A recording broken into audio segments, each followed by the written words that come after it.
The challenge. The vast chamber of the Galactic Council fell silent as General Krasnor of the Zarkan Empire rose to speak. His massive frame, covered in iridescent scales, commanded attention. Hundreds of alien dignitaries from across the known universe held their breath, anticipating his words. Esteemed members of the Council, Krasnor's voice boomed, a hint of disdain in his tone. We gather here today to address a matter of utmost importance: the continued inclusion of humans in our galactic community. Murmurs rippled through the audience. The human representatives, seated in a small section near the back, exchanged worried glances. Krasnor continued, his 4 eyes narrowing as he focused on the human delegation. For too long, we have tolerated their presence among us. But I ask you all, what have they truly contributed? They are a species of cowards, hiding behind their machines and tactics, never facing their enemies head-on like true warriors. Cheers erupted from several sections of the chamber, particularly from races known for their martial prowess. The human delegates remained stoic, their faces betraying no emotion. I propose a challenge, Krasnor declared, raising one of his 4 arms. Let the humans prove their worth in combat. If they are truly deserving of their place among us, let them face me and my elite guard in battle. Should they emerge victorious, I will personally vouch for their continued membership in the Galactic Council. The chamber erupted in a cacophony of voices. Some species cheered at the prospect of seeing the humans humbled, while others protested the barbaric nature of the challenge. The council moderator, a tall, willowy being with silver skin, raised their hands for silence. General Krasnor, the moderator spoke, their voice soft yet carrying throughout the chamber. Your challenge is noted. However, we must allow the human representatives time to confer with their government before any decision can be made. Krasnor sneered but nodded his assent. The human delegates were escorted to a private communication room, where they quickly established a link with Earth's unified government. Back on Earth, in a secure underground facility beneath the Rocky Mountains, the leaders of humanity gathered to discuss the unexpected challenge. The room was tense, filled with military generals, politicians, and scientific advisors. This is outrageous. General Harrison slammed his fist on the table. They can't seriously expect us to engage in some barbaric gladiatorial combat to prove our worth. Dr. Ying, the lead xenobiologist, shook her head. We can't afford to refuse. The political ramifications would be disastrous. We've worked too hard to establish ourselves in the galactic community. President Amelia Rodriguez raised her hand for silence. We need to approach this strategically. Krasnor and his people value physical prowess and direct combat, but that's not where our strengths lie. A holographic display flickered to life in the center of the table, showing profiles of Earth's top soldiers and operatives. The leaders studied the images, searching for the right candidate to represent humanity. What about him? Vice President Okafor pointed to an image of a burly man with numerous combat medals. Sergeant Owens has the highest kill count in the Mars Rebellion. President Rodriguez shook her head. No, we're not looking for a brute force solution. We need someone who embodies the best of humanity. Our intelligence, adaptability, and resilience. As if on cue, a new profile appeared on the screen. Captain Sarah Chen, 35 years old with a distinguished career in both military strategy and diplomatic relations. Her record showed an uncanny ability to resolve conflicts with minimal casualties, often through unconventional means. President Rodriguez said, a small smile forming on her lips. Captain Chen is exactly who we need. The room fell silent as they studied Chen's profile. Her accolades were impressive, but many wondered if she could stand against the sheer physical might of Krasnor and his warriors. Madam President, General Harrison spoke softly. Are you sure? This isn't just about winning a fight. The fate of humanity's place in the galaxy could rest on this decision. President Rodriguez nodded, her eyes never leaving Chen's image. Unsure, General. Captain Chen represents the best of us. She'll show the galaxy that humanity's strength lies not in our muscles, but in our minds and our spirit. With the decision made, they contacted the human delegation at the Galactic Council. The representatives, relieved to have a response, immediately requested to address the council. Back in the Grand Chamber, silence fell as the human spokesperson stepped forward. Krasnor leaned forward, anticipation gleaming in his four eyes. "General Krasnor," the spokesperson began, her voice clear and unwavering. "Humanity accepts your challenge." A mix of cheers and gasps filled the chamber. Krasnor's mouth split into a wide grin, revealing rows of sharp teeth. However, the spokesperson continued, causing the noise to die down. "We will not be sending an army to face you. We will not even be sending a squad." Confusion rippled through the audience. Krasnor's grin faltered slightly. "Humanity will be represented by a single soldier." The chamber erupted in chaos. Alien dignitaries shouted in disbelief and outrage. Krasnor himself seemed stunned into silence. As the uproar continued, a small smile played on the lips of the human representatives. They knew something the others didn't. In Captain Saracen, they weren't just sending a soldier. They were sending a testament to human ingenuity, adaptability, and the indomitable spirit that had taken their species to the stars. The challenge was set. The galaxy watched and waited, and somewhere on Earth, Captain Saracen began to prepare for the fight that would determine humanity's future among the stars. Preparation and arrival. Captain Saracen stood motionless in the center of a holographic training room, her eyes closed, breath steady. The air around her shimmered, then erupted into chaos as alien warriors materialized, charging towards her with savage cries. In a fluid motion, Chen ducked under the first attacker's swing, using its momentum to throw it into another. She weaved through the holographic enemies, each movement precise and economical. Within minutes, the room was clear, the simulated attackers dissipating into motes of light. "End simulation," Chen called out, wiping sweat from her brow. The room's door slid open, revealing Dr. Ying, Earth's leading xenobiologist. "Impressive as always, Captain," Dr. Ying said, offering a tablet. "But I'm afraid Krasnor's warriors won't be as predictable as our simulations." Chen nodded, studying the new data on the tablet. "The Zarkin physiology is fascinating. 4 arms, enhanced strength, but their endurance seems limited." Dr. Ying smiled. "Exactly.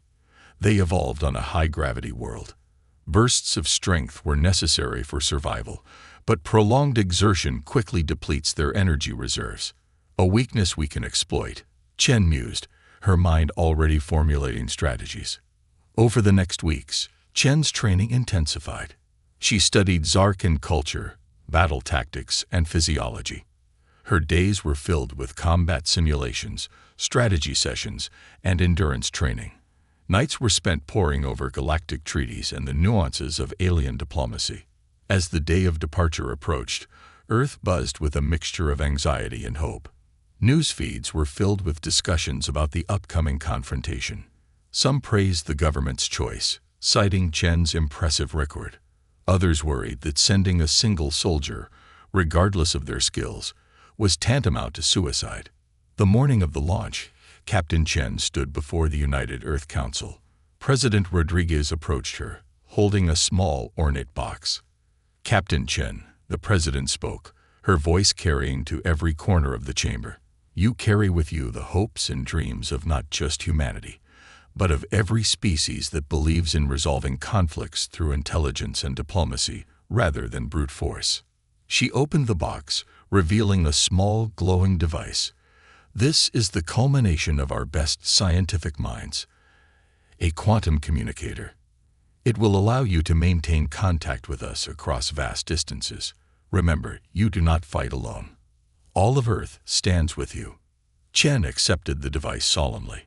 "I understand the weight of this mission, Madam President. I won't let humanity down." As Chen boarded the sleek spacecraft that would take her to the chosen battleground, crowds gathered to watch. The ship, christened Humanity's Hope, was a marvel of human engineering. Small, agile, and packed with technology that pushed the boundaries of known science. The journey to the battleground took several days. Chen used this time to fine-tune her strategy and acclimate to the ship's advanced systems. She reviewed holographic maps of the battle arena, a desolate moon orbiting a gas giant in a neutral star system. As humanity's hope approached its destination, Chen felt a mix of anticipation and calm resolve. The ship's communication system crackled to life, and a gruff voice filled the cockpit. "Human vessel." The voice growled, "This is General Krasnor. Prepare to dock at the designated coordinates. And remember, your tricks and machines won't save you here. This is a test of true warrior spirit." Chen smiled to herself. "Acknowledged, General. I look forward to our meeting." The ship gracefully landed on the moon's surface. As the airlock cycled, Chen took a deep breath, centering herself. The doors slid open, revealing a harsh, rocky landscape under an alien sky dominated by a massive gas giant. Stepping onto the moon's surface, Chen saw a group of Zarkin warriors in the distance, their armor glinting in the starlight. At their center stood a towering figure, General Krasnor himself. As Chen approached, she could hear murmurs of disbelief from the Zarkin. They had expected an army, or at least a squad of Earth's finest soldiers. Instead, they saw a single human woman walking calmly towards them. Krasnor's 4 eyes narrowed as Chen stopped a few meters away. "Is this some kind of joke?" he snarled. "Where is your army, human?" Chen met his gaze steadily. "I am humanity's representative, General. Captain Sarah Chen, at your service." A ripple of laughter went through the Zarkin ranks. Krasnor's face contorted in a mixture of amusement and outrage. "You expect to face me and my elite guard alone. Your species truly is mad." "Or perhaps," Chen replied, her voice calm but carrying clearly, "we simply have a different understanding of strength." Krasnor's amusement faded, replaced by a cold anger. "Very well, human. If your people wish to throw away their chance so easily, who am I to deny them? Prepare yourself. The battle begins at dawn." As the Zarkin retreated to their camp, Chen took in her surroundings. The battlefield was a mix of open plains and rocky outcroppings, terrain that could be both a challenge and an opportunity. She returned to her ship, activating the quantum communicator. President Rodriguez's hologram appeared, concern etched on her face. "Captain, how does the situation look?" Chen allowed herself a small smile. "They've underestimated us, Madam President, just as we hoped they would." As night fell on the alien moon, both camps prepared for the coming battle. In one, a host of Zarkin warriors honed their weapons and boasted of their coming victory. In the other, a lone human woman sat in quiet contemplation, ready to show the galaxy that true strength comes in many forms. The stage was set. Come dawn, the fate of humanity's place in the galactic community would be decided. The battle begins. The alien moon's horizon blazed with the light of a distant sun, casting long shadows across the barren landscape. Captain Sarah Chen stood at the edge of her landing zone, her eyes scanning the rocky terrain. In the distance, she could see the Zarkin camp stirring to life, the glint of their armor visible even from afar. Chen took a deep breath, centering herself. She wore a sleek, form-fitting suit that looked deceptively simple. In reality, it was the pinnacle of human engineering, a marvel of nanotechnology that could adapt to various environments and enhance her natural abilities. A low rumble filled the air as a massive holographic display flickered to life above the battlefield. Faces of various alien species appeared, watching intently from across the galaxy. This wasn't just a battle. It was a spectacle that would determine humanity's standing in the cosmic community. General Krasnor's voice boomed across the plain. "Let it be known that on this day, the human race will learn its true place in the universe." Cheers erupted from the Zarkin camp. Chen didn't reply. Instead, she calmly walked towards the center of the designated battle area. Her lack of bravado seemed to unsettle the Zarkin warriors, who had expected either fear or foolish human bravado. As Chen reached the center, Krasnor approached with 4 of his elite guards. The general towered over Chen, his 4 arms flexing impressively. "Last chance, human," he growled. "Surrender now, and perhaps we'll allow your species to serve as our vassals." Chen looked up at him, her expression neutral. "I'm afraid I can't do that, General. Shall we begin?" Krasnor's face contorted in anger. "So be it. Warriors, attack."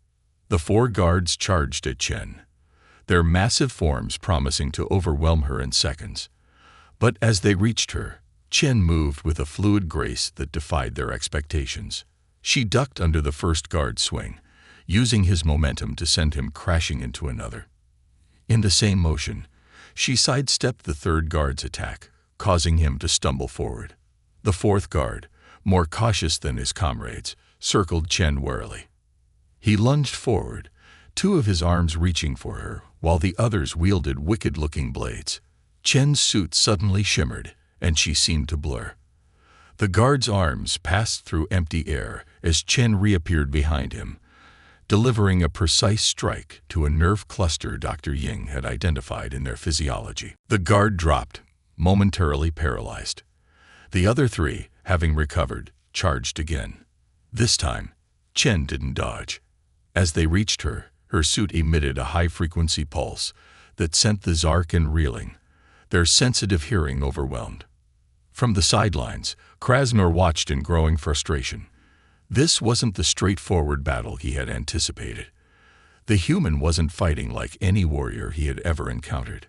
"Enough of these tricks," he roared. "Face us like a true warrior."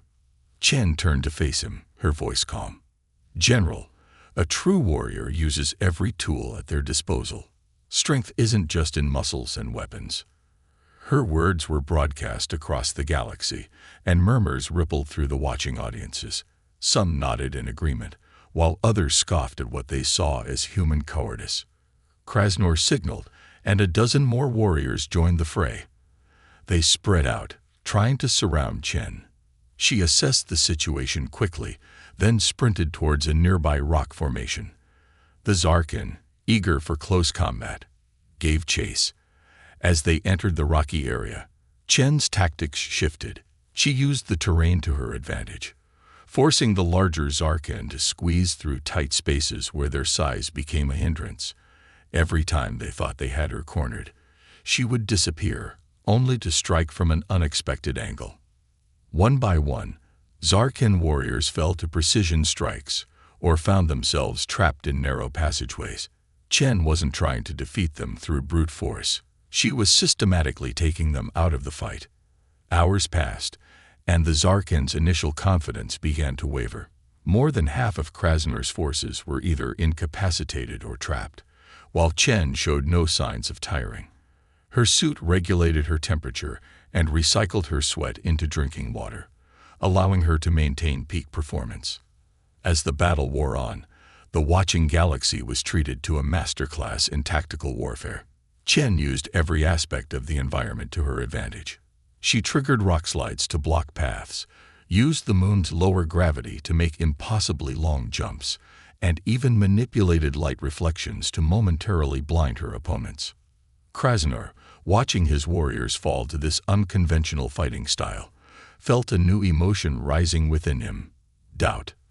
For the first time, he considered the possibility that he had underestimated not just this human, but the entire species. As the moon's long day began to wane, Chen stood atop a high rock formation, surveying the battlefield. Dozens of Zarkin warriors lay defeated or trapped across the terrain. Those still standing looked tired and uncertain, a far cry from the confident force that had begun the day. Krasnor, his pride wounded but his warrior spirit unbroken, stepped forward. "Impressive, human," he called out, his voice carrying a mix of anger and reluctant respect. "But you've yet to face me. Come down, and let us end this as true warriors, one-on-one." Chen looked down at the general, considering her options. She knew this moment would come, and she had prepared for it. But as she prepared to respond, a new development caught everyone by surprise. The holographic displays showing the battle to the galaxy suddenly flickered, displaying a new message. Incoming transmission from Earth. All eyes turned to the sky as humanity prepared to address the galaxy. The battle had reached a crucial turning point, and Earth's leaders had chosen this moment to speak. As Chen and Krasnor waited to hear the transmission, both knew that whatever came next would change the course of galactic history, turning the tide. The battlefield fell silent as all eyes turned to the massive holographic display hovering above. The face that appeared was not that of President Rodriguez, as many had expected, but Dr. Ying, Earth's leading xenobiologist. "Greetings, citizens of the galaxy," Dr. Ying began, her calm voice echoing across the lunar landscape. "We've been observing this conflict with great interest, and we believe it's time to share some insights." General Krasnor's face contorted in anger. "What is the meaning of this? This battle is not over." Dr. Ying continued, undeterred. "Indeed it is not, General. But we thought it prudent to explain why it's unfolding as it is. You see, this conflict was never about physical prowess alone." As she spoke, data streams and holographic models began to appear alongside her image. They showed detailed anatomical structures of the Zarkan physiology, alongside energy consumption models and stamina projections. "The Zarkan are indeed formidable warriors," Dr. Ying explained. "Their strength is unmatched in short bursts, but their high-gravity homeworld has also given them a critical weakness: poor endurance in prolonged conflicts, especially in lower-gravity environments." Murmurs rippled through the watching audiences across the galaxy. Many leaned forward, intrigued by this scientific approach to warfare. Captain Chen's strategy was never to overpower the Zarkan, but to outblast them. Every movement, every tactic was designed to extend the battle, forcing the Zarkan to exhaust their energy reserves. As if to punctuate her words, several more Zarkan warriors on the battlefield collapsed, their bodies finally giving out after hours of exertion in the unfamiliar, low-gravity environment. Krasnor's eyes widened in disbelief. He looked at his remaining forces, seeing the fatigue that had crept into their postures, the labored breathing that he had dismissed earlier as mere frustration. Dr. Ying continued, her tone now carrying a hint of pride. "Humanity's strength lies not in our muscles, but in our minds. We study, we adapt, we find innovative solutions to challenges. Captain Chen embodies the best of these qualities." The galactic audience watched in fascination as replay holographs showed key moments of the battle, now annotated with tactical analyses. Chen's movements, which had seemed random or lucky to many observers, were revealed to be precisely calculated maneuvers designed to wear down her opponents while conserving her own energy. "But make no mistake," Dr. Ying added, her voice growing serious. "This is not about humiliating or defeating the Zarkan. It's about demonstrating that there are many forms of strength, all of which have value in our diverse galaxy." As she spoke, Captain Chen descended from her rocky vantage point, approaching General Krasnor. The remaining Zarkan warriors tensed, ready to attack, but Krasnor held up a hand, stopping them. Chen stopped a few paces from Krasnor, her posture relaxed but alert. "General," she said, her voice carrying clearly in the tense silence, "I hope now you understand. We never sought to prove ourselves superior, only to show that we are worthy allies and equals." Krasnor studied Chen intensely, his four eyes narrowing as he processed everything he had seen and heard. For a long moment, the entire galaxy seemed to hold its breath, waiting for his response. Finally, the massive alien general did something completely unexpected. He laughed. It started as a low rumble and grew into a booming sound that echoed across the lunar landscape. "Clever, clever humans," Krasnor said, shaking his head in amazement. "You turned our challenge against us, made us defeat ourselves." Chen allowed herself a small smile. "Not defeat, General. Enlighten. We hope this demonstrates that humanity has much to offer the galactic community. Our sciences, our adaptability, our unique perspective, all of these can benefit everyone." Krasnor nodded slowly, then turned to address the watching galaxy. I, General Krasnor of the Zarkan Empire, acknowledge the prowess and wisdom of humanity. They have proven themselves not through brute strength, but through intelligence, strategy, and a deep understanding of their opponents. These are qualities worthy of respect. A cheer erupted from Earth's cities, broadcast across the galactic networks. Other alien races began to chime in, some expressing admiration for the human approach, others debating the implications of this new paradigm of conflict resolution. As the galaxy buzzed with discussion, Dr. Ying's image reappeared on the holographic display. "We propose a new path forward," she announced, "one where conflicts are resolved not through physical combat, but through a combination of intellectual challenges, strategic simulations, and ethical debates. A system that values all forms of strength and intelligence our diverse galaxy has to offer." The proposal sent shockwaves through the galactic political landscape. Many traditionalist races balked at the idea, while others, particularly those who had long felt disadvantaged in physical confrontations, voiced their eager support. As the debate raged across the stars, Captain Chen and General Krasnor stood face to face on the battlefield. There was a new respect in the general's eyes as he regarded the human before him. "Your people are full of surprises, Captain Chen," Krasnor rumbled. "I underestimated you, and in doing so, I have learned a valuable lesson. Perhaps there is much our people could learn from each other." Chen nodded, extending her hand in a universal gesture of peace. "We would be honored to exchange knowledge and culture with the Zarkan, General. After all, true strength comes not just from the individual, but from the bonds we forge with others." As Krasnor's massive hand engulfed Chen's in a firm handshake, a new chapter in galactic history began to unfold. The battle on the lonely moon had ended not with the defeat of one side, but with the promise of a new understanding between diverse species. Across the galaxy, beings of all shapes and sizes watched in awe as humanity, the newcomers to the cosmic stage, reshaped the very nature of interstellar relations. The age of the quiet strategist had begun, promising a future where brains and brawn worked in harmony for the betterment of all. Victory and aftermath. The weeks following the historic confrontation on the alien moon were a whirlwind of activity across the galaxy. Captain Sarah Chen, once an obscure military strategist, had become a symbol of humanity's ingenuity and diplomatic prowess. As Chen's ship, Humanity's Hope, docked at Earth's primary space station, she was greeted by thunderous applause. Crowds had gathered to welcome home the woman who had single-handedly reshaped humanity's place in the cosmic order. President Rodriguez stood at the forefront, her face beaming with pride. As Chen stepped onto Earth's soil for the first time since her mission began, the president embraced her. "Captain Chen," she said, her voice carrying across the assembled crowd, "you have done more than secure our place among the stars. You have opened a new chapter in galactic history." Chen, ever modest, simply nodded. "I only did what any of us would have done, Madam President. I showed them who we truly are." The following days saw a flurry of diplomatic activity. The Galactic Council, spurred by the events on the moon, convened an emergency session to discuss the future of interspecies relations. Humanity, once seen as upstarts barely worth notice, now sat at the center of these discussions.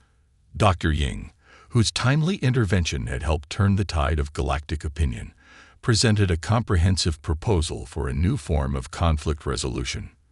"We call it the cosmic confluence," she explained to the assembled alien delegates, "a system that combines intellectual challenges, ethical debates, and strategic simulations to resolve disputes between species."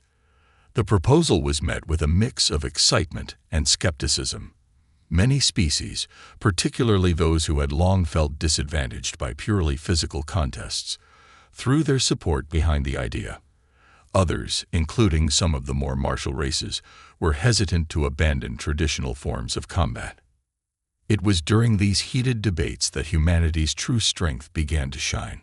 Earth's diplomats, scientists, and strategists worked tirelessly, mediating between different factions, offering compromises, and demonstrating the potential of the new system. Captain Chen, despite her newfound fame, chose to work behind the scenes. She collaborated with military leaders from various species, including General Krasnor, to design strategic simulations that would challenge participants in ways that pure combat never could. As weeks turned to months, the galaxy began to change. The cosmic confluence, refined through countless debates and trials, was gradually adopted by more and more species. Disputes that once would have led to destructive wars were now resolved through battles of wit, ethics, and strategy. 1 year after the fateful battle on the Moon, the Galactic Council reconvened for a historic session. The chamber, once a place of thinly veiled hostilities and power plays, now buzzed with an air of collaborative excitement. President Rodriguez, standing before the assembled delegates, spoke with passion. "A year ago, we stood on the brink of exclusion, our worth as a species in question. Today, we stand among you as partners in a grand experiment of cooperation and mutual understanding." She gestured to Captain Chen, who stood quietly at her side. "We learned long ago on Earth that true strength lies not in dominating others, but in finding ways to work together, to combine our unique strengths. Today, we extend that philosophy to the stars." General Krasnor, his massive frame impossible to miss even in the diverse assembly, stepped forward. "When I challenged humanity," he rumbled, "I thought I knew what strength was. I was wrong." He turned to face Chen, respect evident in his 4 eyes. "The humans taught us that adaptability, intelligence, and the willingness to understand others are the greatest strengths of all." The general's words sent a ripple through the chamber. Many delegates nodded in agreement, some even applauded.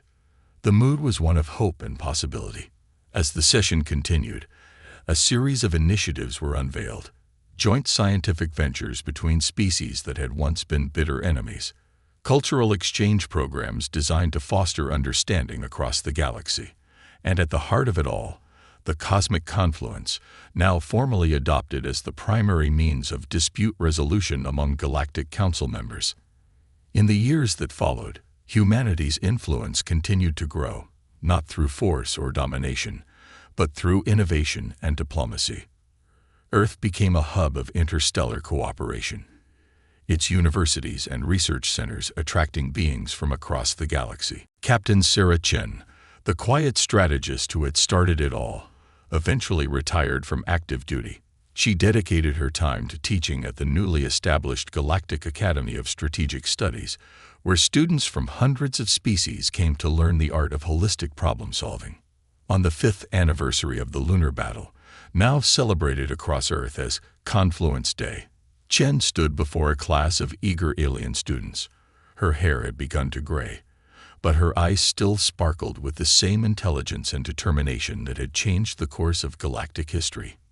"Remember," she told her students, her voice carrying the weight of experience, "strength comes in many forms. The mightiest warrior, the most brilliant scientist, the most persuasive diplomat, all have their roles to play. But the greatest strength of all is the ability to bring these forces together, to find solutions that benefit not just ourselves, but all those around us." As she spoke, news tickers across the galaxy reported on the latest successes of the cosmic confluence. Ancient conflicts resolved peacefully. Scientific breakthroughs born from unlikely collaborations. A galaxy learning, slowly but surely, to value diversity and cooperation over conflict and domination. In the vastness of space, Earth shone not as a fortress or a battleground, but as a beacon of hope, a small blue planet that had taught the galaxy a vital lesson, that the quietest strategies often yield the loudest victories. And so, humanity continued its journey among the stars, not as conquerors or subjects, but as innovators, mediators, and friends to all species. The age of the quiet strategist had dawned, and the galaxy would never be the same again.